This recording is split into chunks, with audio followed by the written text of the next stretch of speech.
Ladies and gentlemen, welcome aboard the Wright Flyer. I'm Randy Wright, and I'll be your captain on today's solo flight special edition of our state-of-the-art radio program. Folks, this will be the final boarding call, so if you please, claim your seats, fasten your seat belts, kick back, relax, and enjoy the show while I go ahead and delve into the pre-flight checklist, because there really is a lot of news and information to get to before I may fully indulge you with your in-flight entertainment.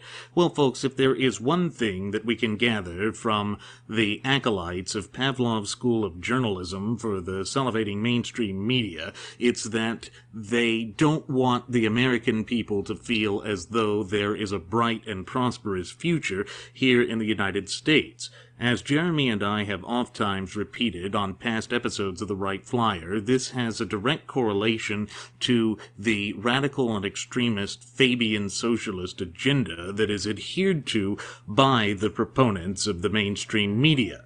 Every pundit you hear, just about, is going to embrace this stalwart, left-wing, staunch, die-in-the-wool line that is basically following the Cloward Priven principle, which is by its very design proposed to make people feel as though the system is overwhelmed. In fact, that is its very design. They want to overpower the systems as they currently exist so that the people will come to the government on bended knee. Now, it's not just the acolytes of Pavlov's School of Journalism for the salivating mainstream media that are peddling this ridiculous filth. It is also being pushed forward by the radical professors who infest our institutions of higher learning in this country.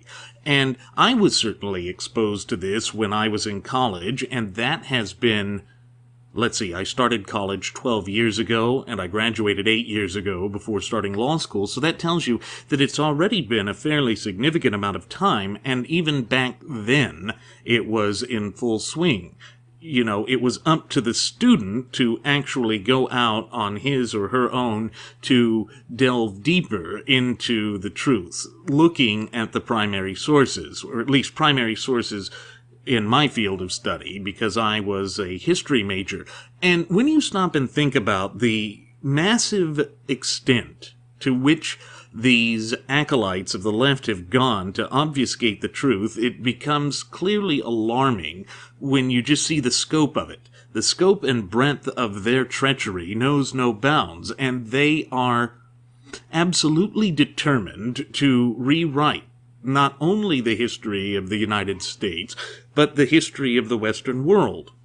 That is why you have these various factions embracing these radical totalitarian left-wing positions, because they see it as a grand opportunity to push forward their Fabian socialist agenda. Now, just as a reminder, folks, the Fabian socialists are those who have adopted this idea of incrementalization with respect to the adoption of more radical socialist ideology. They disagree with their more revolutionary brethren and comrades in the pace at which a Western Republican form of government would be willing to, fall by the wayside and be replaced by their utopian socialist machinations. And that's particularly true with society. You know, when you look back at the history of utopian socialists and the Fabian socialists, you will see that the Fabians had the idea that they needed to intermingle with popular high society. That would make the veneer of socialism appear less threatening, less drastic, less revolutionary than it would otherwise. And Bernard Shaw was really the primary mover behind the latter-day Fabian socialists that were pushing to encapsulate all of the Western political philosophies and political milestones and markers with socialism. And to do that, he knew that he had to drastically and fundamentally transform the outlook of the average citizen. Because if the average citizen is unwilling to accept their twisted machinations, really just a new form of feudalism, then they would be unable to achieve their goals. And he was very goal-oriented, and that's truly a dangerous combination with respect to the Fabians. The Fabians tried to present themselves as acceptable to high-class society by adopting a code of decorum and etiquette that would allow them to freely intermingle with powerful and influential members of society, thereby allowing them to poison the mindset of the people. Now, as Jeremy and I have stated time and again on past episodes of the Wright Flyer, this movement is well orchestrated. It is well motivated. It is well planned and thought out. They aren't seeking instant gratification.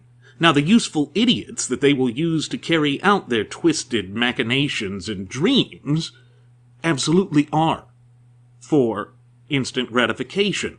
That is why they turn to the working poor and the disillusioned, for lack of a better term. It's because they are seeking an immediate improvement in their life. They want instant gratifications, like at the snap of a finger. They want to be able to see their station in life drastically improve, and this is what the Fabian socialists attempt to cater themselves to.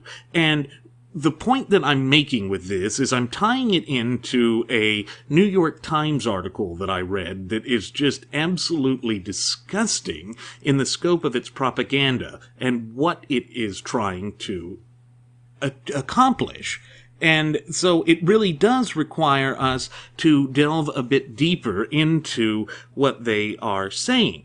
And what this New York Times article, and I'll get you the name here in a minute, as well as the author of it, is trying to say is, look, these great professors of economics are saying that the vast expansion of technology and the vast improvement in the quality and standard of living that America has experienced for the past 150 years, so spanning back to the end of the American Civil War, was an unprecedented one-time thing, and that we're going to go back to a slow crawl. In other words, it's this henny-penny, the sky is falling mentality that we see fronted again and again by the Fabian socialists, because they want the American people, or indeed any free people, to feel completely downtrodden, completely oppressed, completely disenfranchised with the current political powers that be, so that they can then offer socialism as if it is some shining, gilded new philosophy that will somehow bring the poor and working classes up from the mire of poverty to be placed on a mantle in society, to be viewed as the top. You know, it's almost like those old European festivals dating back to the medieval period when they would have a single day where the bottom of society would be at the top, and where the downtrodden would be able to hand out edicts. Except that with the Fabians, they want to project this not just to a singular day, not just to a festive period, but as for all society, every day. And it's the one strain on the left that has never really changed. You see it with the Bolshevik Revolution, that October Revolution of 1917, which was just an outcropping of the Bolshevik Revolution of 1905, and they were trying to say that the Soviets, these congressional groups of workers and soldiers and sailors, would be the predominant leaders of a new society. Yet, the true architects behind these movements never come from the working class. They always, as Zygmunt Dobbs points out rather poignantly, I think, come from the upper crust of the middle class. These are people that would normally be associated with supporting private property rights, but they want to become these grandiose feudalistic-style leaders for a new age feudalism. So this piece that is actually the inspiration behind today's solo flight is in the New York Times. It's entitled, Are America's Best Days Behind Her? And it is written by a man named Eduardo Porter. Now, what Porter is trying to say is he's pointing to the past eras of American history, particularly the post-war era, and he's pointing to the fact that life hasn't changed that much. The middle-class American family is about the same. And he then leaps to make the conclusion that that is just a clear demonstration that the American standard of living will be stagnant, and that the unprecedented growth that we saw since the end of the Second World War is over, because technology is slowing and innovation is slowing, and the entrepreneurial spirit in the United States of America is at an all-time low. But he's just stating this as if these extemporaneous external factors are absolutely the only causational factors behind this supposed slowdown of the American economy. In fact, he says in the opening paragraph, take a look back at some of the most popular TV programs of the mid-1960s, The Dick Van Dyke Show, Bewitched, and even the Beverly Hillbillies. And what do you see? He then goes on to say that it's basically the same. Middle-class America is the same, except for no internet and video games and the vast swathes of technological development that we have seen since the 90s. And what this is trying to say is that, look, we can expect stagflation and a stagnant approach to American society in general as a new norm. But again, throughout this entire rather lengthy article, he never really points to the real causational factors. He never points to the fact that it comes from a government that is determined to absolutely divorce itself from the foundational principles that have guided us to the lofty heights that we have achieved in such a short time in our illustrious history. And the reason that we see that happening is because government is trying to go down the Fabian socialist route of stating that government holds the key, that a strong centralized authority and command economy will be the wave of the future. This is the sort of maniacal madness that was peddled by Vladimir Ilyich Lenin and Leon Trotsky in the Bolshevik Revolution of 1917 and 18. Folks, I've always found it very fascinating, in a devious sort of way, how the left continues to attempt to rebadge these tired, trite 19th century ideas as new.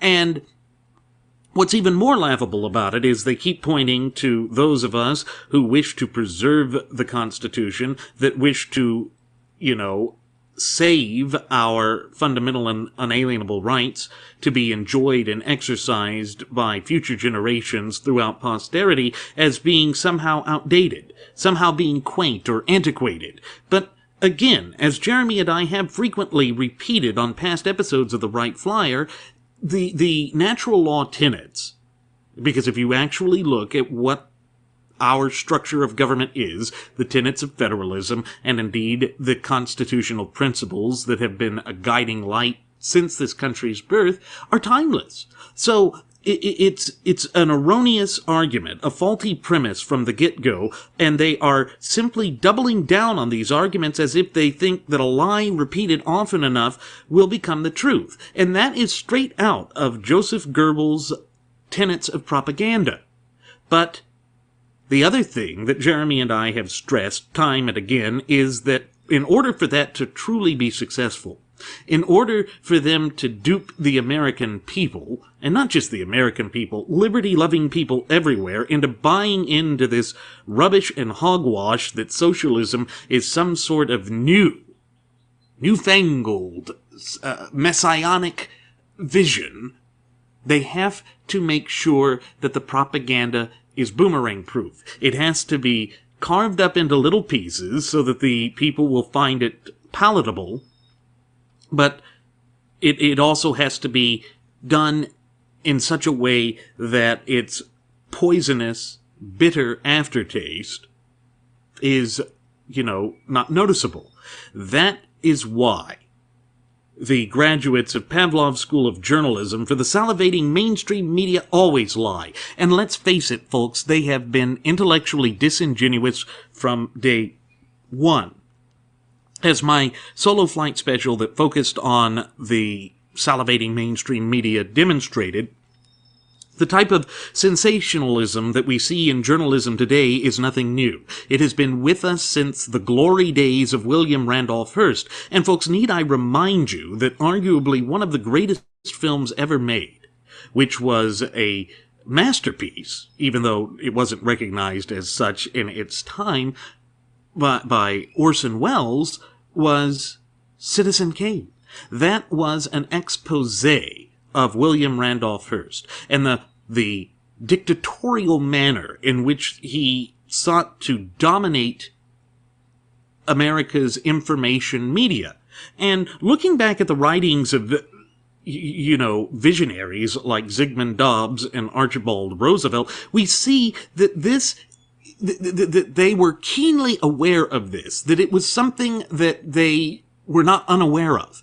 And they were sounding the warning bells and the alarms all the way back from the end of the 40s through the 50s and 60s. So this whole idea of a revolutionary counterculture, which was supposedly taking root in the United States during the time of the Vietnam War, and where America really was experiencing a lot of upheaval, they thought that, look, that's new.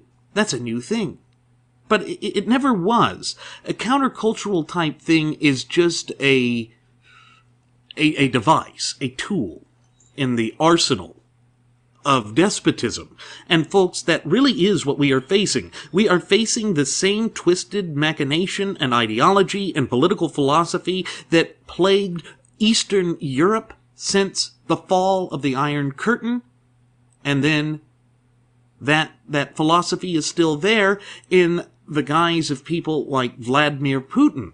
So we see that this idea of a strong government is clearly still there, and that the progressives have made a resurgence in the left-wing politics. I mean, you have Hillary Clinton trying to differentiate or distinguish herself from nerd-face Bernie Sanders by claiming that she is a progressive Democrat. And I was actually surprised that in the interview that she had with Tingle's Chris Matthews, that he actually pressed the question as to how is that any different than a socialist. It's not. It absolutely is not. But again, they don't want you to necessarily latch on to the truth of what it is that they are seeking to achieve, or the detrimental impacts that it will absolutely have upon society at large.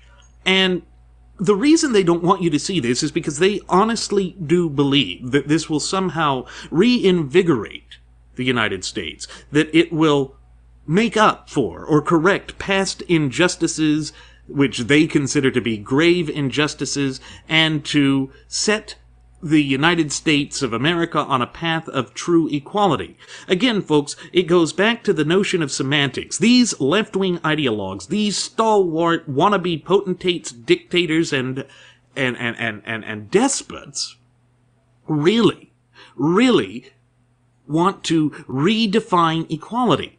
They don't see it as equal opportunities, that anyone who happens to be an American citizen can use their abilities who are willing to take a risk can enjoy the fruits of their labors because they think equality means, true equal sharing of misery. It really is a collectivist set of mentality that has no place in an open and honest society like the United States of America. But again, they will double down on their efforts, come hell or high water, to push forward their propaganda, their agenda, irrespective of any harms that it causes, because to them the cause is more important than reality.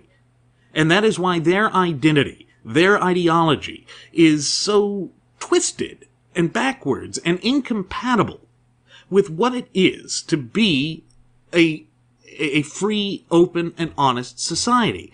And we have to come to terms with the fact that that is exactly what they are attempting to achieve and accomplish right here in the land of the free.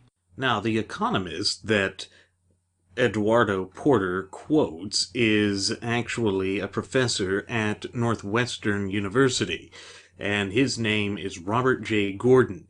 He is a professor of economics, and he basically has developed a proposition that the United States of America really is not going to improve through a series of research papers. And this has been conducted over the last few years, and he's basically now attempting to peddle his book, where he's compressed all of his arguments into one location, and he's named it The Rise and Fall of American Growth. Now, folks, you always have to be careful with these types of dubious claims by the elite in academia.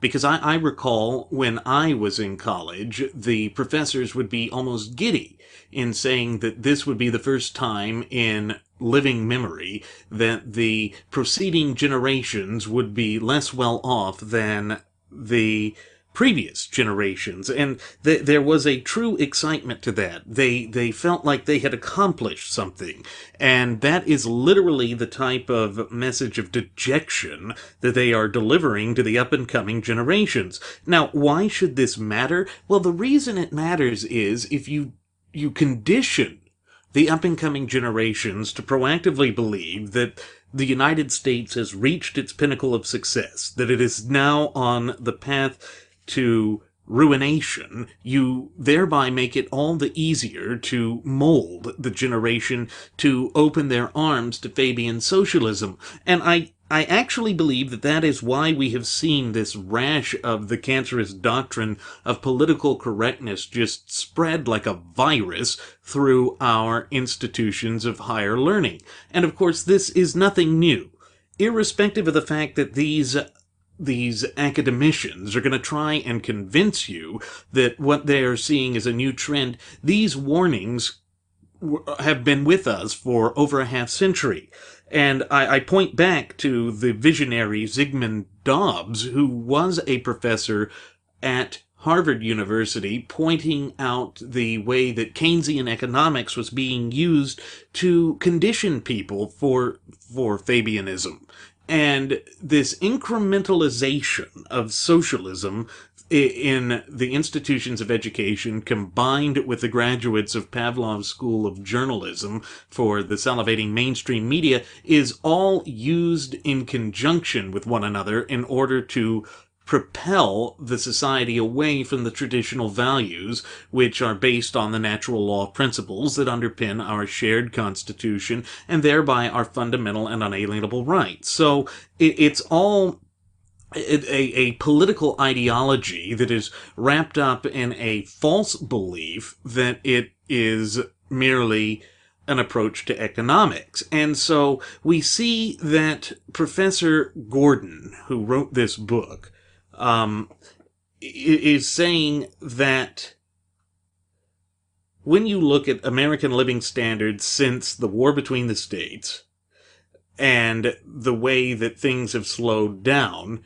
he purposefully plants the seed of doubting the standard of living of today's youth will double that of their parents. And that had been the standard in America for previous generations back to the 19th century.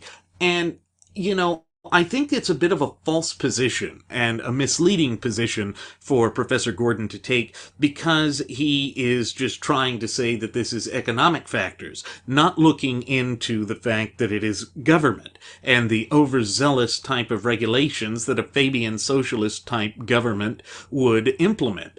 And that's the real devious thing about socialism, and what makes it so difficult to identify is because socialism likes to pretend, just like Keynesian economics likes to pretend, that it's mainly dealing with economic issues as opposed to political ones, socio-economic. In other words, the social aspect ties into it as well. And it's the social aspect of it that's the most important, because the economy will be affected one way or the other depending upon how the society thinks, what the society embraces, and thus if the society is completely mired in this dubious belief of utopian socialism as fronted by the Fabians, masking themselves as Keynesian economists, then the country really will adopt these so-called social justice positions that do have a deleterious and detrimental impact on the economy. So really, the economy is secondary, but it's used as a farce. And remember that the old symbolism of the Fabian society was a wolf in sheep's clothing. Now, folks, they have since abandoned that due to the extremely negative connotations that attach with that kind of iconography, but I think it actually absolutely goes to the heart of who they are, what they espouse, and what they believe. And it is absolutely having an effect with the up-and-coming generations in this country. You look at the way that the colleges are now, demanding that people who are white be put in a position that is inferior. This whole notion of trying to delve into balkanization at our university campuses, and you start to see that there really is this sort of cancerous doctrine of political correctness. And it all ties in to the same warnings that Dobbs sounded over 50 years ago. He was trying to let the old guard of conservatism know, hey, look, guys, we can't just continue down this path of détentism.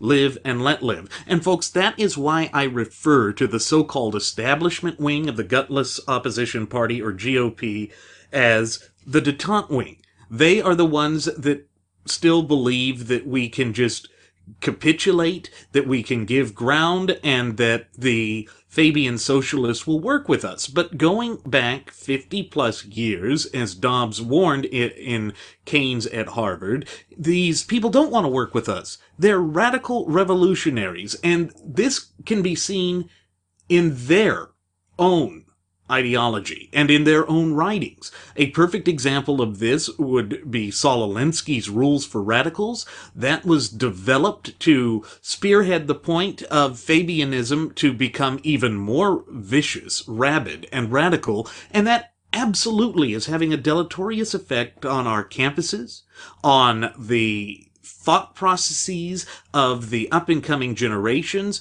as these students are increasingly brainwashed to accept Fabianism. They're basically being taught to be a stopgap measure to keep the economy lumbering along, to allow a deceit of capitalism to still exist until we can become a quote-unquote more evolved society which embraces socialism. And we see that they have had progress with that. Just look at Noidface Boing Me Sanders.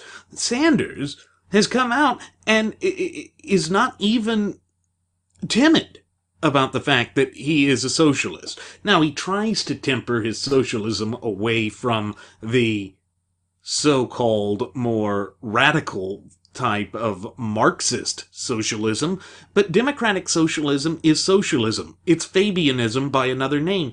And he feels secure enough and comfortable enough now that he can actually go in front of the cameras of the salivating mainstream media and in front of, you know, George Mason University and Georgetown University audiences and profess that he is a democratic socialist. And then you have the graduates of Pavlov's School of Journalism scratching their head and doing their usual salivating mainstream media puff pieces, where they're actually trying to say that we don't understand what Sanders is saying because socialism just means that the society or the public owns the means of production. And not even all of it, just the major means of production. But what they're missing is that Social Security is doing that. It's nationalizing your income, your wages, and forcing you into it, just like Medicare does that. So yes, it is a type of stealth socialism. And the reason that I call it stealth socialism is that they mire it and hide it with these types of intellectually disingenuous claims, titles, and monikers for them. After all, Medicare was pushed forth on us through a so-called Great Society plan by Lyndon Baines Johnson, or LBJ, and Social Security was thrust upon us by FDR, Franklin Delano Roosevelt, in the so-called New Deal. And as Jeremy and I have pointed out on past episodes of the Wright Flyer, that dubious phrase of new, whenever they try and call something new, that's a flag word, that's a weasel word, that's something that you should absolutely wholeheartedly pay attention to, because what they're saying is nothing new. It's just socialism rehashed as something else. And folks, I know that they're going to try and peddle this and obfuscate this as saying that, no, I don't truly understand what the definition of socialism is. But we will break that down, because I think it is that important. So I will actually bring up the definition of socialism, and then through that I will work through how their devious and dubious little plans here actually are a form of stealth socialism. Because if socialism is defined as the public owning the means of production, then you have to realize that you can create a facade where it appears that corporations still own it, but if they are so wholly regulated by the central government that it controls the policies of these businesses, that it controls their behavior and their conduct, then all of a sudden you have a back door to socialism. You have a masked form of socialism. And it's this intellectually disingenuous group that marches down the Keynesian economics model that wants to sit there and say, no, it is not actually socialism. And this goes back to a point that Zygmunt Dobbs made in Keynes at Harvard, when he said that what Keynes was doing was actually purporting a political ideology written in vague and abstract terms to push out those who haven't learned to read between the lines and to truly distinguish what it is that they're trying to say. And the socialists just love that. They absolutely love it, because it means that they can always push the envelope without necessarily setting the society that they're attempting to ensnare into panic mode, because that would absolutely work against the very thing that they're trying to accomplish. And of course, the very thing they're trying to accomplish is a radical transformation, or fundamental transformation, to steal a line from Barack Hussein Obama in his first run for office back in 2008, to change the country to fit their mold, to fit their model. Now, folks, I know that a lot of people really do like Donald J. Trump. They like the fact that he doesn't back down. They like the fact that he speaks out against the so-called establishment. But remember, the establishment per se, the actual establishment, is not a group of people.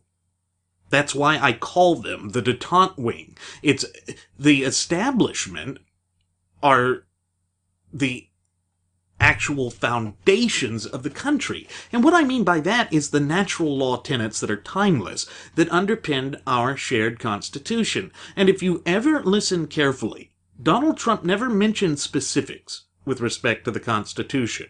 He doesn't have a definite plan that coincides with the foundational vision that our founding fathers had for this country when they conceived this country over 200 years ago. And the other thing to keep in mind with all of this is that the founding fathers fully wanted to hand down our free system, our representative Republican form of government, to posterity. So when Donald Trump is out there saying that he would use executive orders in the same fashion as Barack Hussein Obama, that really isn't good, because that works against the fundamental framework of our representative republic. And when you do that, you really are thrusting the nation into a dangerous area, one that we can ill afford to be placed in. But people are so blinded with rage and a desire for vengeance against the detente wing of the gutless opposition party and the Fabian Socialists that rule the Democrat Party, that they're willing to just give anyone that claims to stand up for them and refuses to back down whatever power they need. It's as though they want to give them carte blanche. But if you give someone carte blanche and that person has no restraints, no respect for the Constitution, then you are plunging this country ever closer to statism, and that is something we cannot afford to allow to happen in this great representative republic of ours. It's dangerous. Now, folks, there's one thing that Jeremy and I believe when it comes to reading these articles, something that you should always do. If you don't know who the author is, then it's kind of important to try and trace back to find out who they are, to see why they might be writing the article the way they are, why they would have chosen the topic du jour of the article that they did, and therefore I was also just getting a little curious as to who exactly is this Eduardo Porter, and why would he be writing this? Because when you look at his dossier with the New York Times, I mean, first of all, he's writing for the New York Times. That already brings up a bit of an air of suspicion, but in his dossier, he has written articles about imagining a world without growth, imagining a world that is stagnant, that has been perpetuated towards this type of Fabian socialism. And so I found his own website, which is kind of interesting that he hasn't been active on it since 2011. So we're approaching a 5-year mark here,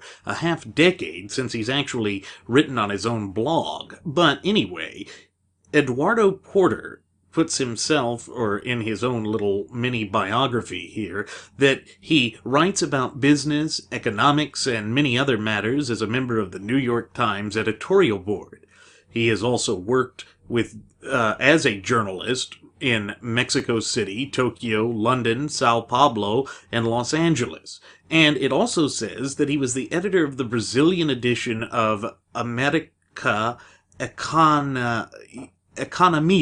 Sorry for butchering that, folks, and he also covered the Hispanic population of the United States for the Wall Street Journal, and he lives in New York. So just from that little bit, and that's about all that I've been able to pull up on him, just doing a precursory glance, you start to get the idea of who he is, what he espouses, and why he writes what he does.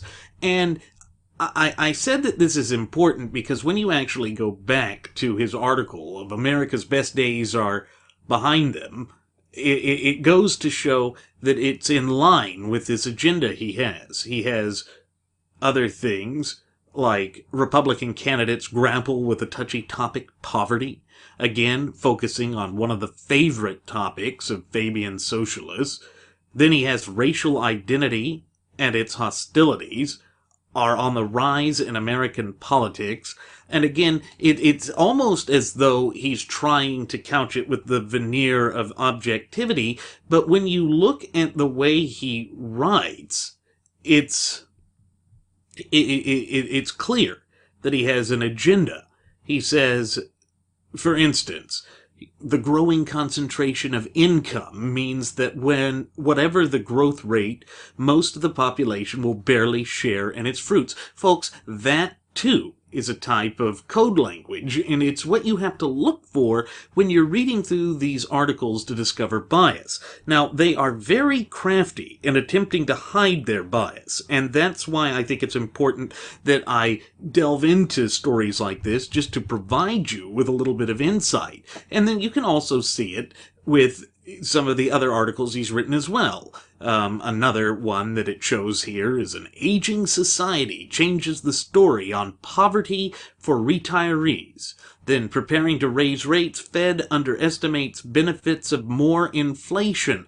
Now, you see right there, there is a Keynesian line. This is why Jeremy and I think it's so important to look back at the works of Zygmunt Dobbs and Archibald Roosevelt, because it does give you a unique and in-depth window into the type of machinations that are being pushed forward and put forth by these graduates of Pavlov's School of Journalism for the salivating mainstream media. He is meeting all of the markers to be a part of that elitist club. And let's make no bones about it, folks. They really are an elitist club.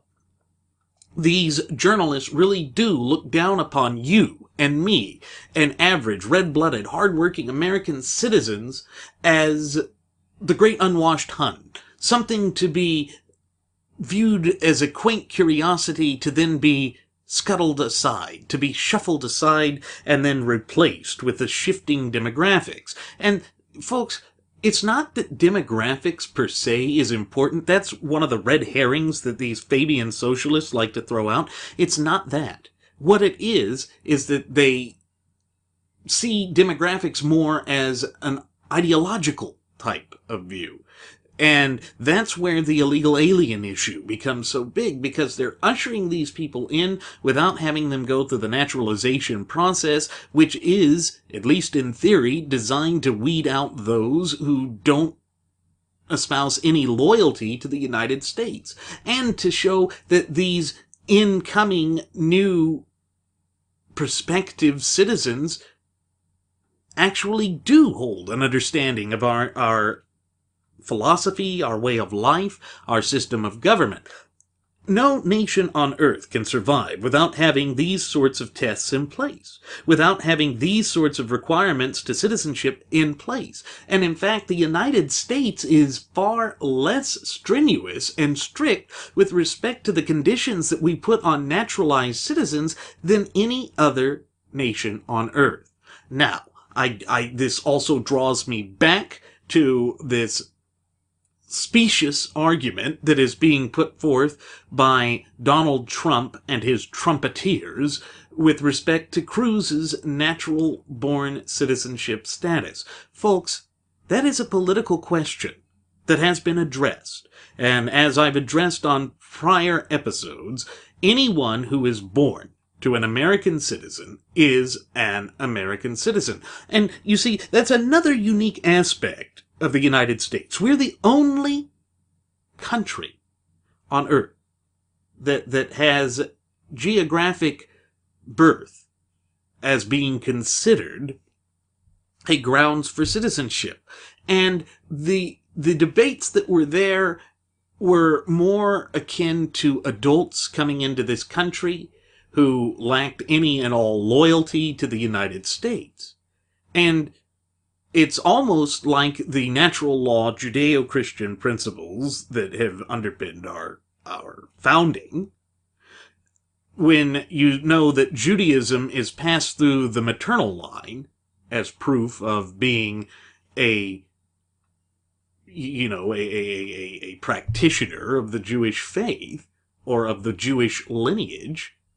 The same is true of American citizenship. The mother is undisputedly the one that can hand down citizenship to her progeny without the requirement of extra proof. So what Trump is doing here is completely intellectually disingenuous. It's nasty. It's a distractor. And he's doing it because he was worried about his polls. And then he was able to get Sarah Palin to endorse him. And we will be doing a show focusing explicitly on that. Well, that and a couple of other things that are happening right now. But it all ties into this type of overarching progressive message. If you can fool the people and convince them that what you are doing is actually good and beneficial, when it's absolutely the opposite of what you actually believe and what you are actually espousing, then it makes it all the easier to blind the people, to confuse and confound the people, and thereby transform the people, because it makes them as malleable as putty in the hands of these wannabe potentates, despots, and dictators. And that is a real and significant threat that we are facing in the United States today. And we see it from the writings of people like Eduardo Porter. And he says that the youth in America will basically be worse off. And he's trying to say that the youth in America should accept that as a new norm. Now, folks, Jeremy and I have frequently reiterated that the economy, per se, meaning by itself, sua sponte, is not important. It is important in so much as it is an indicator to see how much the poisonous doctrine of political correctness has hampered this country. It is important to show how the charlatans and con men that are attempting to seize the reins of power in this country have duped and deceived the American people. It is important as an indicator to show the health of our representative republic, because whenever the government divorces itself from the proper scope and application of government as outlined, defined, and yes, mandated by our shared Constitution, we begin to see the type of societal decay that is plaguing the United States of America as it is today. And when the United States of America is plagued, as it is today, that is when you have the grounds that are ripe and fertile for any type of radical socialist dogma to set roots in the country. And that could be something as simple as more incremental creeping socialism, or it could be so far as a radical fundamental National Socialist ideology couched in a form of fascism being forced upon us. And you should always be wary when political figures that are vying for the reins of political power do a complete 180 in their political views and in what they claim, and then they try and hide it. And folks, we've already seen that people like former detente member of the gutless opposition party presidential candidate Bob Dole, who in 1996 was just a joke of a candidate, coming out and saying that Cruz would be absolutely detrimental to the country, that Cruz poses a true and significant threat to the sanctity and security of the United States, and therefore he would pick Donald Trump over him. Folks, if you ever had a question about the so-called establishment, which there is no establishment, I'm going to say that right now, because the only establishment in a nation of laws, not of men, is the foundation, the Constitution. That is the establishment. There are only those that are detente members of a so-called opposition party that are allowing the Fabian Socialists to push their twisted and radical extremist left-wing ideology upon the American people against their will. And there's only the Fabian Socialists themselves. There is no true establishment. That would suggest that American polity has remained stagnant and static ever since our foundation 200 plus years ago. Now, while the core questions that have been with us since that time remain similar, although not entirely the same, it's not true that political ideology has remained the same. And the way that someone like Donald Trump or Bernie Sanders can sit there and claim that they are, against the establishment, in a way they are speaking the truth, but it's in an underhanded way.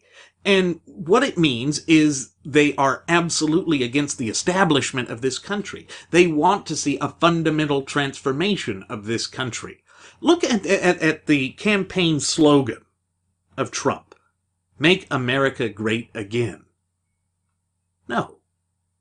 The slogan should be return America to her constitutional roots, because America doesn't need to be made great. America is great by her very existence, by her very constitutional documents. And it may seem that I'm splitting hairs here, but it is important. The games of twisted semantics that we have seen played by the detente wing of the gutless opposition party and by the Fabian Socialists of the Democrat Nazi convention or committee are dubious. And the reason that they are so successful, when you step back and remember what Joseph Goebbels' tenets of propaganda say, is that they seem legitimate. They seem rational. They seem logical. But nothing could be further from the truth. What these people are doing is proactively working against the ultimate sovereigns in this country, we the people. When Donald Trump says that he will use the executive order power of the executive branch of government to create law, which is impermissible, by the way, because Article 1, Section 8 clearly enumerates legislative authority solely in Congress, or the legislative branch of government, he is saying that he is taking away your ability to have a say over how the government is run, and that he is operating in a way that his edicts matter, and only his edicts matter. That is dangerous. It's un-American. And sure, he's going to go out there and speak the platitudes of USA, USA, make America great again, all of that rah-rah, shish-kubah, great, wonderful malarkey.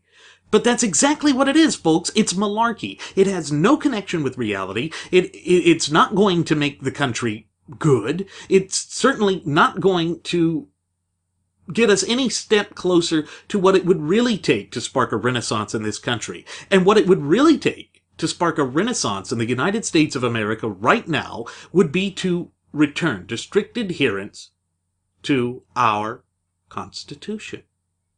And to remember that our fundamental and unalienable rights are endowed to us by our Creator, and no rightful or legitimate earthly authority could take those away, abridge those, or belittle those without due process under the law. But I'm not hearing that from Donald Trump. And for Sarah Palin to get up there with that hideous metal jacket and say that we're going to make America great again by embracing a guy whose political views change whichever way he breaks wind, that is troubling. Now, if Donald Trump were consistent, as Ted Cruz is, then I wouldn't have the reservations that I do. But folks, I have studied the history of the United States. I have studied the history of the world. And I have seen the way that these deleterious actors can act. And the way that they have duped people in the past. And the last thing I want to see is my country deceived by a great deceiver. And let's make no mistake about it. There are plenty of great deceivers in the détente wing of the gutless opposition party. All you need to do is look at Benedict Arnold, Paul Ryan, or former Speaker of the House John Boehner, or Mitch the Turtle McConnell, or Bob Dole, or any of what these graduates of Pavlov's School of Journalism for the salivating mainstream media have labeled establishment. And the fact that Sarah Palin can actually not distinguish that Donald Trump is being embraced by the establishment, that he is less hostile to the establishment, so-called establishment, actually to the détente wing of the gutless opposition party, than Ted Cruz, says something. It says that she either didn't have these values to begin with, which if you actually look at her track record of supporting détente members of the gutless opposition party, and if you look at the fact that she's stumping for John McCain in Arizona, against a true conservative, against somebody who truly values the Constitution, then you see who she is. And you can see what she stands for and represents. And I don't like to paint people in a negative light, especially when we had reason to believe in them. And folks, if you've listened to any other of our previous episodes of the Wright Flyer, you know that I am no friend of the détente wing of the gutless opposition party. Neither is Jeremy. Neither is our first Air Marshal, Nelson Ward. All I am trying to do, right here, right now, is point out the truth.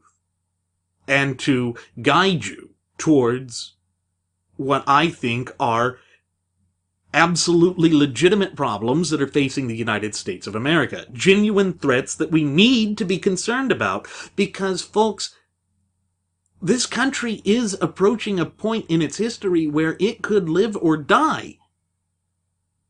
And we are ultimately left with that decision to make. We are left to make that decision, and that is no easy burden, because we, the American people, have been handed down the greatest birthright of any people on the face of the planet, and that is our shared Constitution in conjunction with our fundamental and unalienable rights. The very fact that popular sovereignty is a cornerstone of our shared representative Republican form of government is totally revolutionary. It is still revolutionary to this day. No other nation on earth has had a constitution run as long and in uninterrupted fashion as we have in the United States.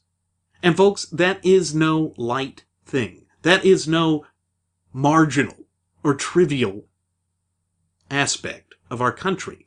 It speaks to the great vision that our founding fathers had when they devised this country over 2 centuries ago, and it speaks to the timeless nature of the natural law tenets that underpin our Constitution.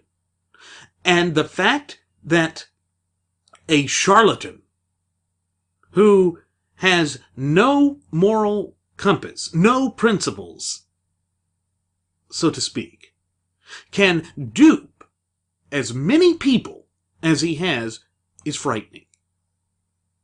You know, Glenn Beck has warned of a strong man being able to seize the reins of political power in the United States. And in his show yesterday or the day before, he spoke about how Julius Caesar, upon crossing the Rubicon, had ultimately determined that he would be the one to fundamentally transform Rome. And that was the end of the Roman Republic. And that was when the Roman Republic was replaced with totalitarianism. And literally, all of the emperors of Rome who took on the name Caesar in honor of Julius Caesar were just advocates of autocracy and absolutism. Folks, our founding fathers loathed and abhorred absolutism, and authoritarianism. They despised anyone who would attempt to take away from the popular sovereigns. Now, yes, it is admittedly true that the Roman citizens of that time were absolutely frightened about what might happen, but they were more fed up with the corruption. And therefore they let Julius Caesar do whatever he wanted. But when they finally did, on the Ides of March, bring an end to Julius Caesar, it was too little, too late. And the last thing that I want to see happen to my country, my beloved country, our beloved country, because, folks, this country absolutely belongs to all of us. It belongs to we the people. It was we the people that shed our blood, that pulled together to develop this country in the face of insurmountable odds, and we defeated the odds. We overcame all adversity in our path. When you take power away from the popular sovereigns, and you concentrate it in the hands of a singular individual, or a singular governmental entity, that is a recipe for disaster. That will push this country over the precipice, and they will discard our Constitution. Now, they'll still pay lip service to it, just as the Roman Empire continued to have a Senate, but they'll make a mockery of it.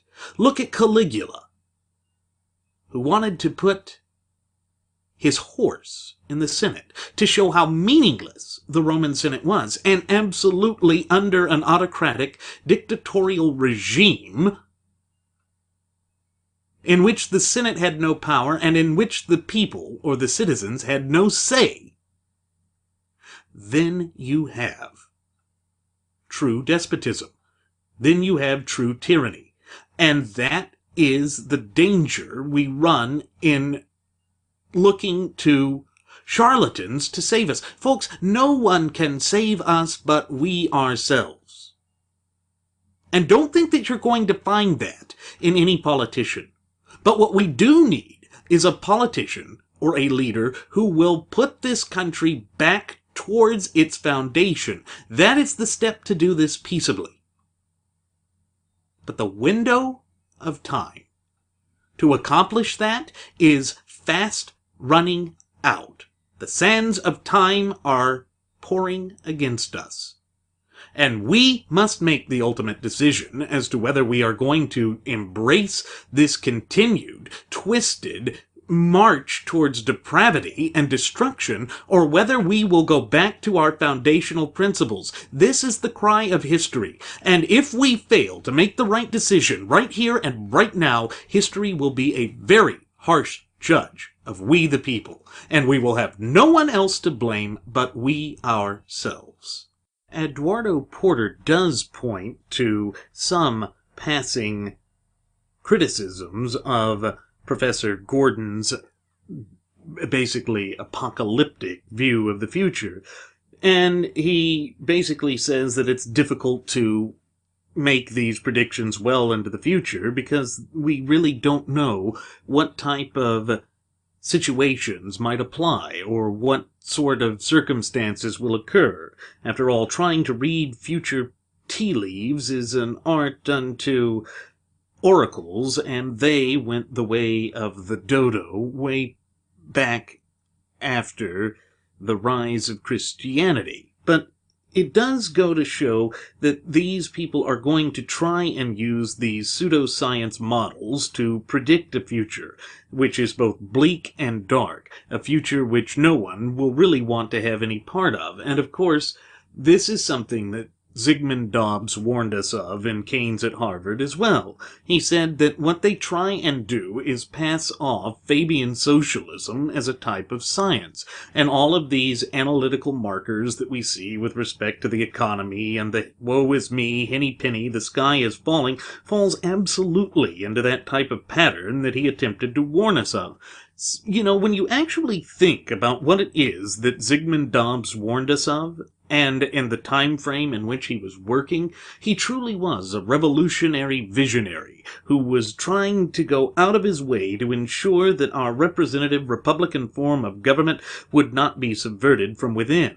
And again, based on his background as having grown up in essentially a communist household, he had an in-depth understanding of leftist subversion that few in this country have ever had before or since.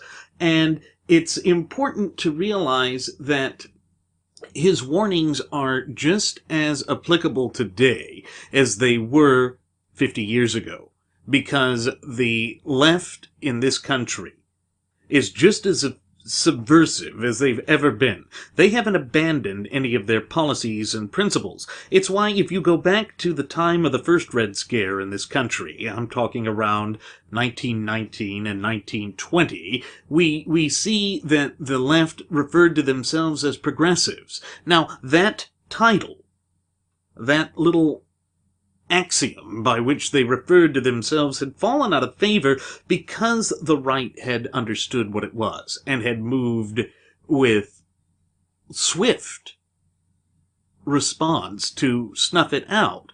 And so then we see that by the 1950s they were once again dabbling in the game of semantics, which we have been exposing since the airing of our first episode back on September 11th of 2015, to use the word liberal.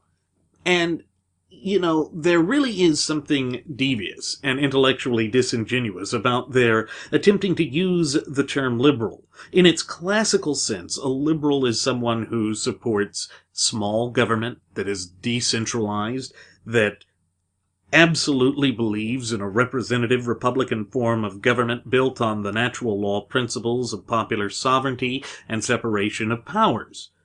But that's nothing like what the so-called modern bastardization of the term liberal and liberalism mean.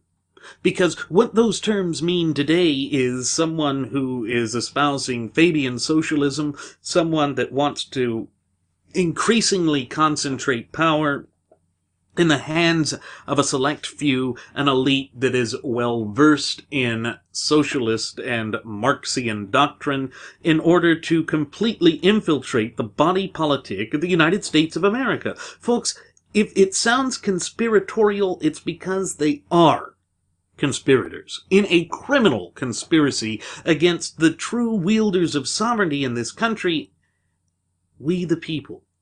Again, folks, this explains exactly why we think it is imperative for us all to have a fluent and working knowledge and understanding of our shared Constitution, and thereby our fundamental and unalienable rights as well. We have to be able to stand up to these people that are acting in a malicious fashion to subvert the very foundations of our country and say no. By saying no, we completely let them know that we reject everything that it is that they're trying to force upon us. We let them know that we will not tolerate their subversive activity, and that we absolutely love our country, and will not just let it go idly into the night to those who have this malcontent notion of fundamentally transforming the country. Folks, it's why I have said on past episodes of The Wright Flyer that if you truly love something, you don't want to fundamentally transform it. Now, you may want to make little changes here and there to make sure that things are at the best. But that's not what Obama said, and that is not what these Fabian socialists are proclaiming. These are the people that want to drastically, fundamentally, that means basically rebuild from the ground up what it is to be an American and what it is that the United States of America stands for and represents. And folks, that is truly mischievous and devious in its nature. It shows that these people do not hold any loyalty to the United States of America, and that they will continue to double down on their efforts to destroy this country. And that is not something that I believe the people of this country want. I do not believe that the American people wish to lose their status as popular sovereigns, that they wish to basically forfeit the fact that we, the people, are the ultimate wielders of sovereignty in this great representative republican form of government of ours. And the reason I don't believe the American people want to give that up is because despite all of the efforts of these twisted and maniacal Fabian socialists, the American people still want to be independent. We don't like it when people tell us how to live our lives, when these nameless, faceless, and ultimately unaccountable governmental bureaucrats can tell us how to live our lives. And that is why you're seeing the anger brewing in this country.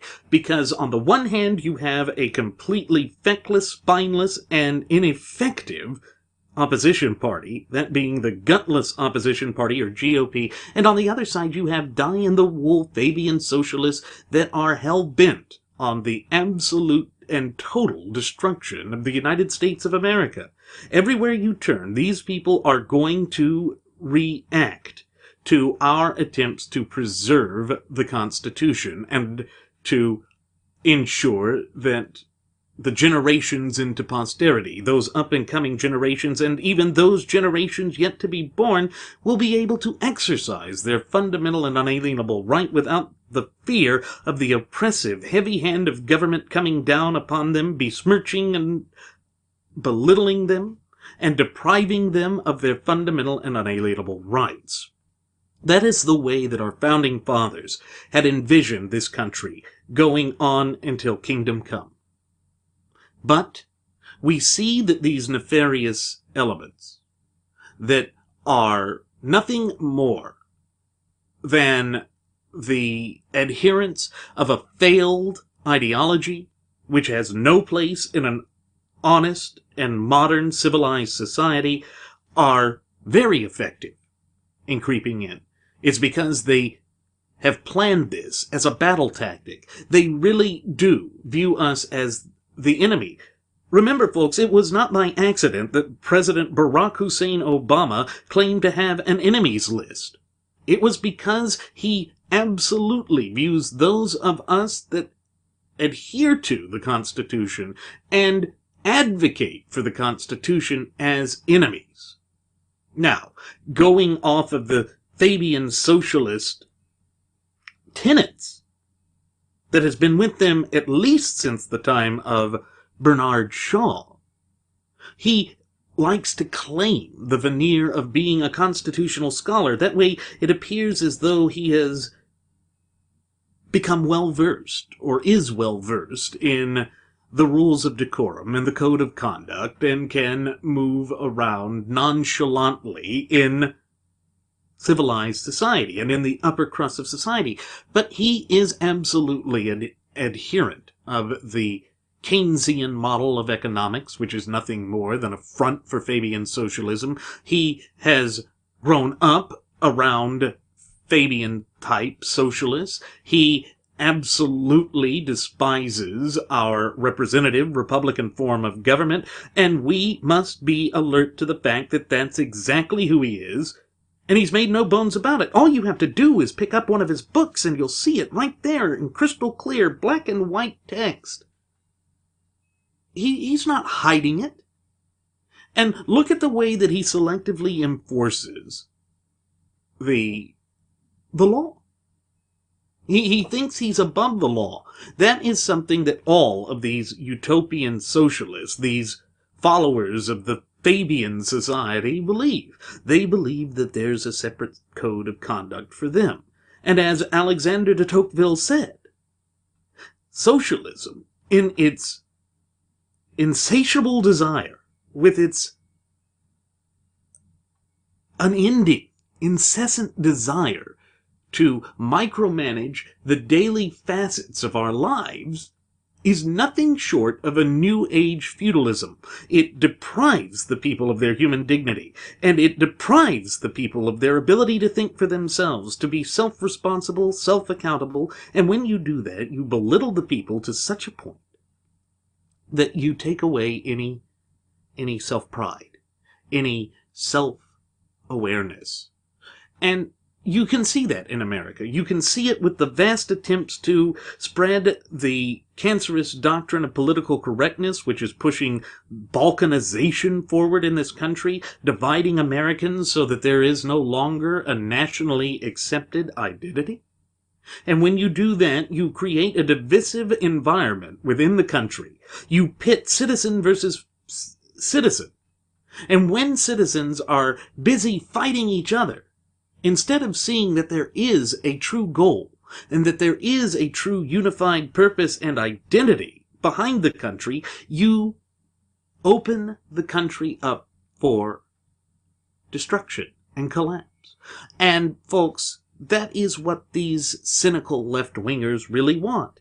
They have always wanted this. Socialism, by its very nature, calls for the destruction of any type of establishment that existed before. And again, the type of semantics that plays into this. Notice the word establishment. You know that we keep hearing establishment Republican time and time again. Well, there is no such thing. Again, I must reiterate that. There really is no such thing as an establishment Republican. That is a dangerous type of semantics. It's like saying that there's such a thing as illegal immigration. Immigration is the legal process by which one becomes a naturalized citizen. You cannot illegally immigrate any more than you can legally murder someone. That's why in the criminal justice system, it's called homicide. Because if there can be justifiable homicide, self-defense, defense of others, homicide in war, that is different than murder. Murder actually means being tried and convicted of unlawful homicide. Well, think of it this way. You can't lawfully lynch someone.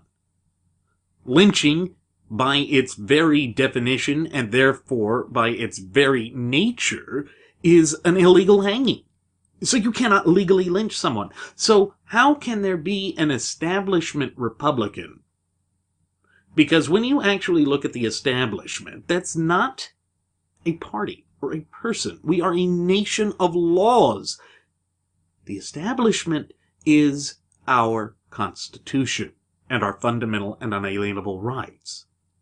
And so it's just like how there's been this bastardization of the word liberal. It's the same thing, folks. They are adhering to the same doctrine and ideology, and we are falling for it.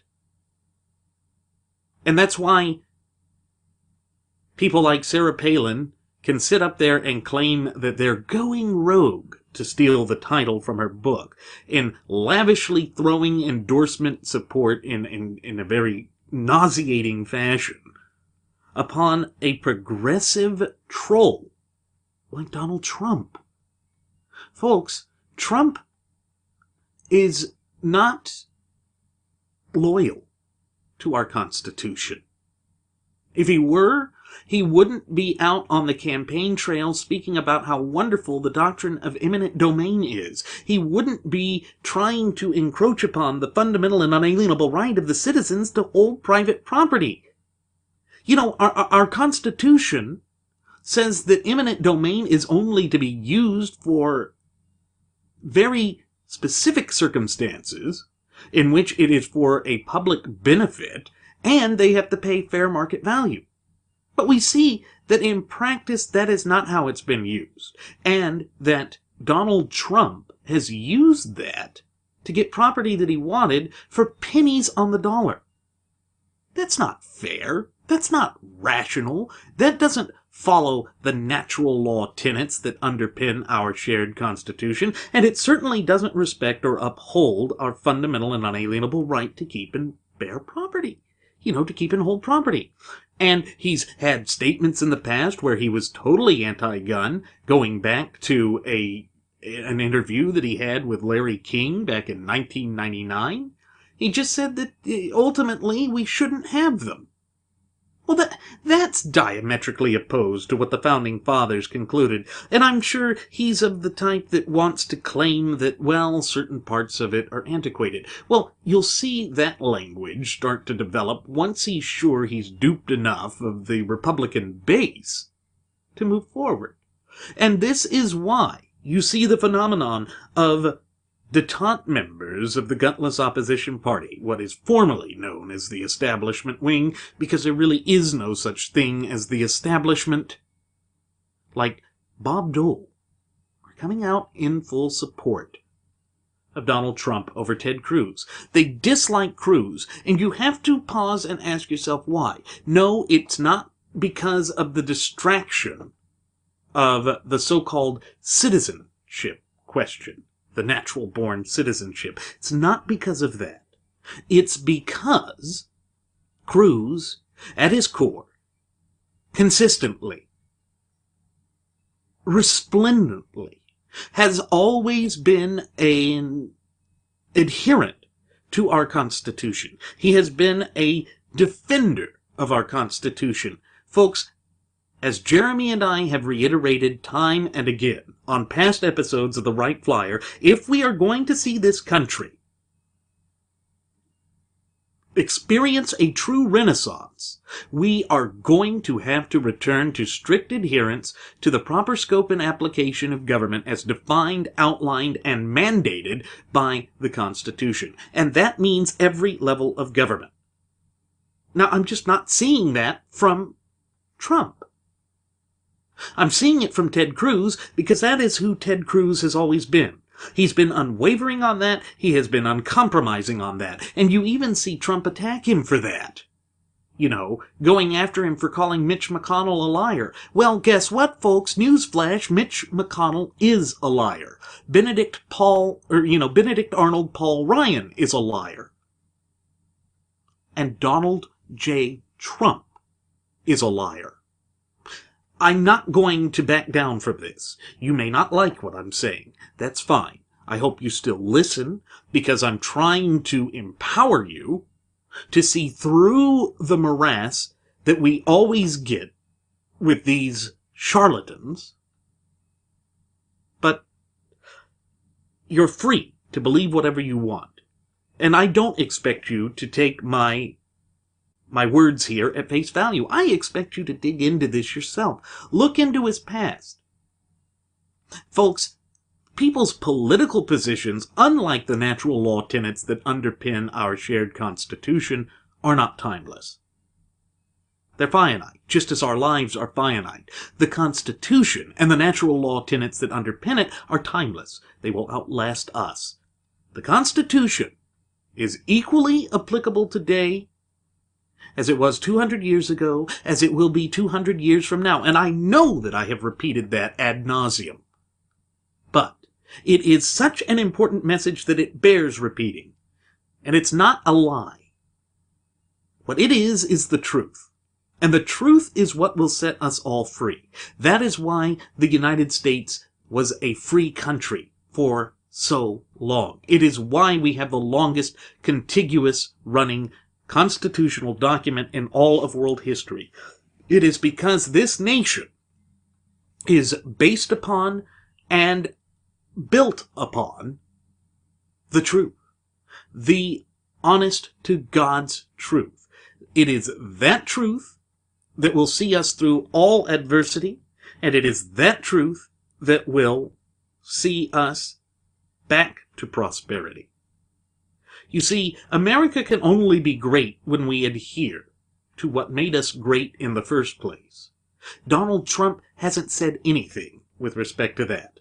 In fact, Donald Trump is buying into the types of arguments made by Eduardo Porter and Professor Gordon, who sits there and says that America's greatest days are past her. He's saying that right now it is because leadership is stupid. Okay, leadership's stupid. How? How are you going to improve it? What are you going to do? Oh, you're going to say it's a political strategy to keep that away from us? Well, if you remember that we, the people, are the ultimate wielders of sovereignty in this country, then it is not only his duty, but it is his constitutional obligation to explain to us how he will do this. Folks, do not buy into the malarkey that he is constructing, because you deserve the right to know, because ultimately the only ones who can save this country are the very people who founded it. We, the people. That is timeless. That is not something that can be easily ignored. But that is exactly what the graduates of Pavlov's School of Journalism for the salivating mainstream media are attempting to do. That is exactly what professors in our so-called institutions of higher learning, like Professor Gordon, are pushing. That's what they want you to believe. They want you to be defeated. They want you to embrace this ideology of defeatism. Why? Because then they can push forward full steam ahead with their attempts to fundamentally transform the country. But the last thing this country needs is fundamental transformation. This country needs a renaissance, a rebirth. Back to the ideals that were absolutely integral to the identity, character, spirit, and heritage of the United States. Folks, I don't blame you for being angry, but you must have righteous indignation, not just blinding anger. You must actually vet the politicians who claim that they have the answers, and you have to recall that the litmus test will always be our Constitution.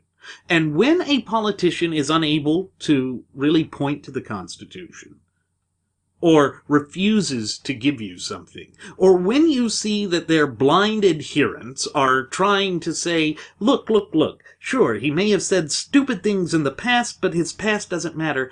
Wrong. His past is the number one indicator for how he will rule in the future, how he will represent us. You don't hire somebody to use his own reality TV type approach to things without knowing their background. That would be negligent employment. And if we, the people, negligently employ someone who has a proven track record of being deceitful and dishonest, then it is negligent employment. And the onus of the destruction of our country falls on no one else's shoulders than our own. But while that may seem like fear-mongering, it's absolutely not. It's important to recall that with the power to make that negative decision, we also have the power to make the affirmative or correct decision. The decision that will buoy this country back to prominence. We don't need to make America great again. America is still great. It never stopped being great.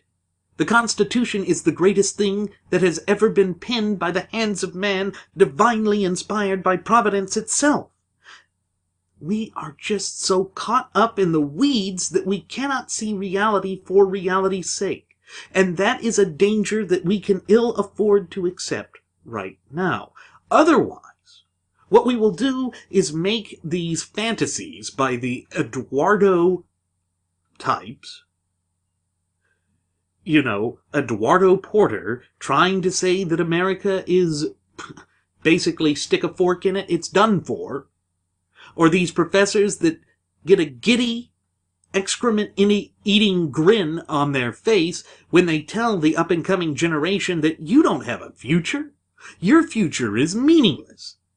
We let their twisted machinations come to fruition if we sit there and allow these charlatans to get away with their twisted machinations. We cannot afford to do that. we must remember that there is a solidifying and unifying factor behind our identity as American sovereigns, as the popular sovereigns of this representative Republican form of government. We are the beneficiaries of the greatest inheritance of any people on earth, our shared Constitution. Our shared Constitution.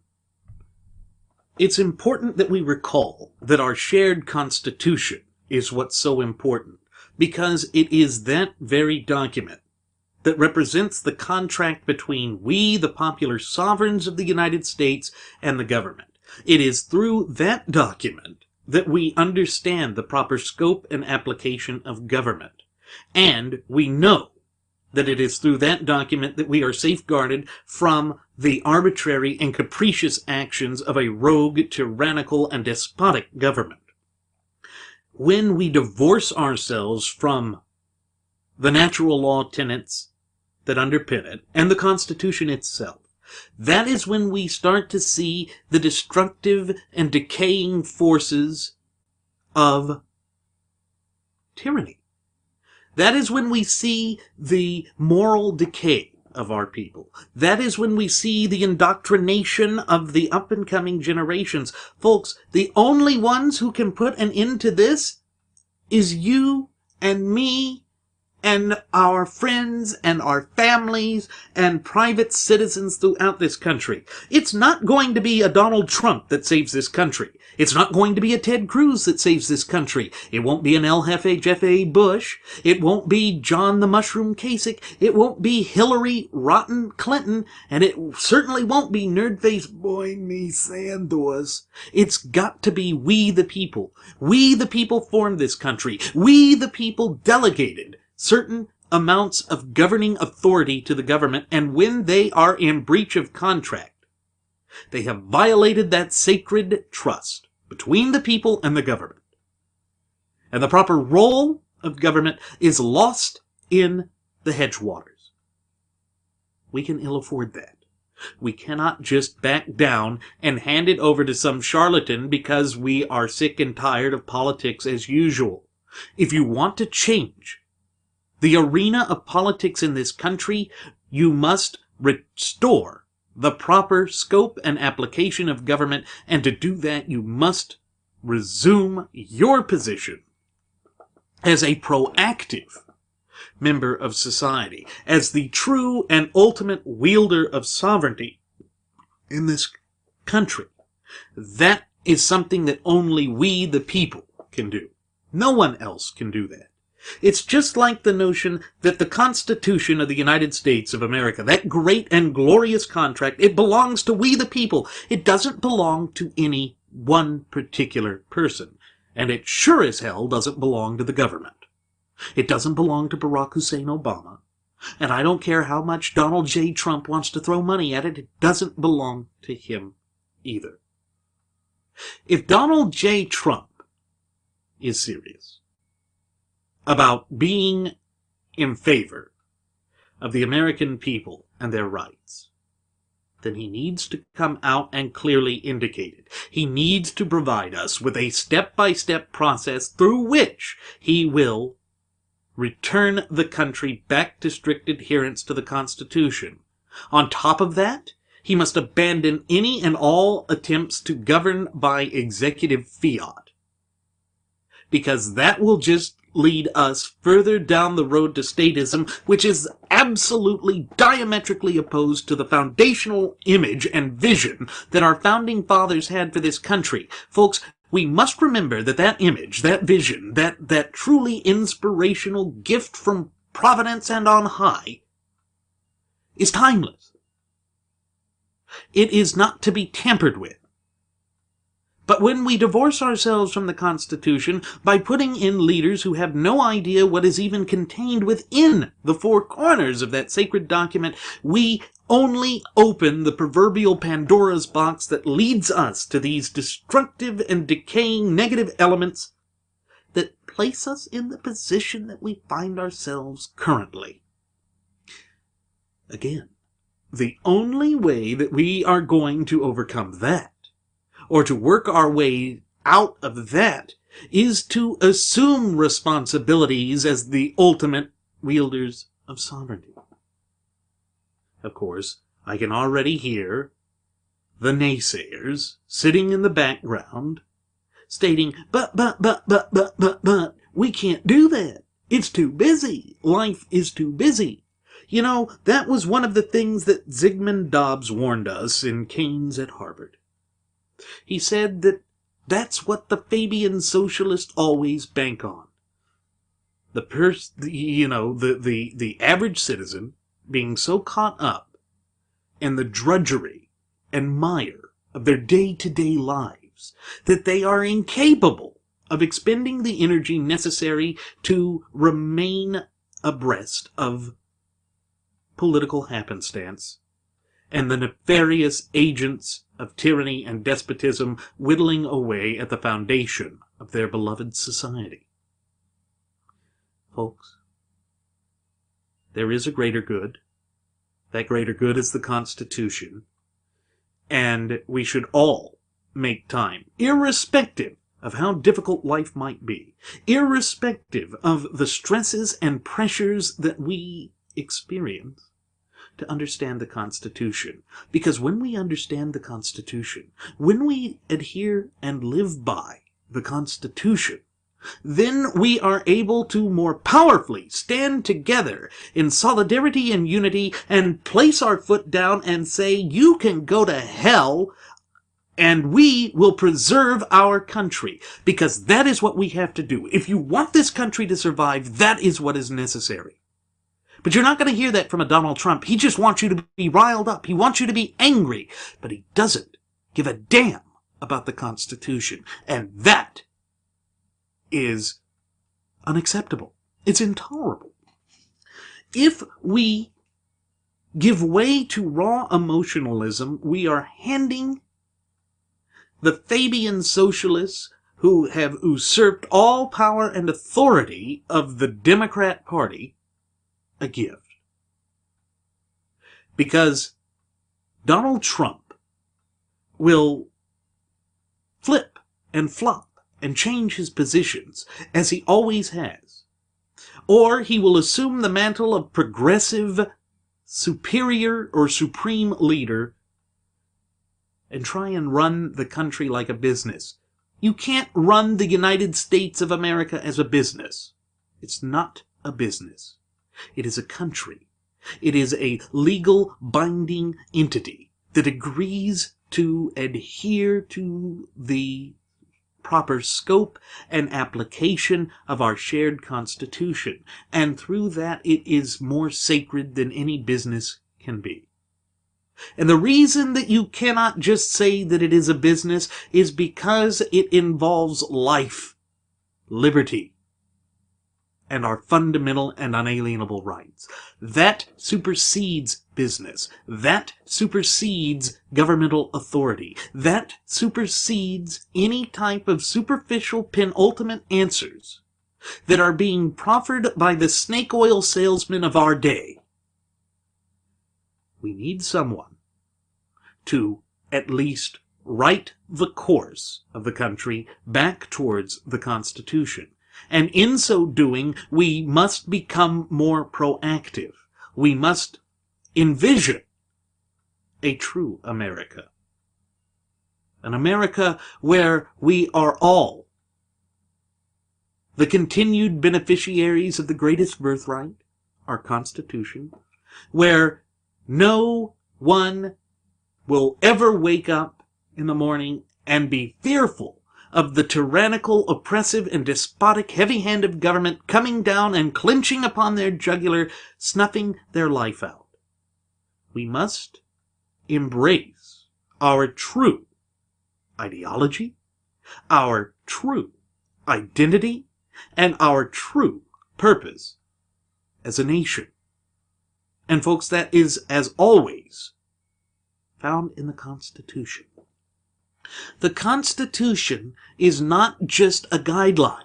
It is the supreme law of the land. And if we elect someone who will ignore that or misunderstands that or misconstrues that, then we are only inviting more anarchy, chaos, and tyranny to reign supreme in this country, in this land of the free. That is absolutely the last thing that we should be doing. But you see just how duplicitous the agents of Fabian socialism, of anarchy and chaos, really are. You see the Eduardo Porters trying to say, well, folks, just give up. I mean, imagine a world without growth, because you don't have to imagine it. It's our world. That type of agent provocateur that is doing everything in its power to spread the mantle and gossip and gospel of Fabian socialism is just adding fuel to the fire. The key to America's success, whether it be in the past, the present, and most importantly in the future, has been with us since the very foundation of this country. That is our Constitution. There is no way around that. There is no ignoring that. There is no belittling that or sweeping that under the rug. So why do so many of the adherents and followers of the nerd-faced Burn Me Sanders, of the John Mushroom Kasichs, of the El Jefe Jebe Bushes, of the Marxist Rubios, of, yes, even the Hillary Rotten Clintons and her former friend Donald J. Trump, so willing to redefine our fundamental and unalienable rights? Why are these the ones that want to sit there and say, look, we need ethanol subsidies? Why? That money belongs to us. The purpose is to forward the interests of the nation, to foster the popular sovereigns. What you're doing here is throttling the popular sovereigns. You're weakening their overall position. You are placing them in a weakened position that is not only untenable, it's unacceptable. Folks, the whole purpose behind what Jeremy and I do with these shows is to empower you with this knowledge. We want you to go out and research this. We want you to buffer your power through your expanded knowledge. We want you to discover the truth so that you may remove the shackles of bondage to a government that wants nothing more than to keep you depressed, downtrodden, but above all, dependent upon the government itself. If there is anything that should be uplifting and hopeful for you all, it is to acknowledge that you hold the key to saving this country, that only you hold the key to saving this country, that no other earthly entity or force could right this country. That is how it is always meant to be. Yes, it means that you must accept self-responsibility, self-accountability, but through that you find self-determination. Folks, there is nothing more empowering than to realize that your destiny is shaped by you because of the free will that was ordained unto you by your Creator. And the fact that our founding fathers understood this well over 200 years ago shows just why we must return to strict adherence to our foundational document, that great contract, that great social compact, the United States Constitution. Now, with that said, it is time for us to begin our descent. I'm going to go ahead and send the flight attendant back for one last round of alcohol. Once again, ladies and gentlemen, as always, I'm your Captain, Randy Wright, and I want to thank you for choosing to fly the Wright Flyer. I also invite you to leave comments, posts, concerns, either here on our YouTube page, our Facebook page, or our Google Plus page, and I hope that you will join us the next time that Jeremy and me go fly us over the friendly airwaves, leaving you with an indelible yet pure sense of enlightenment as always. Thank you again, ladies and gentlemen, and do take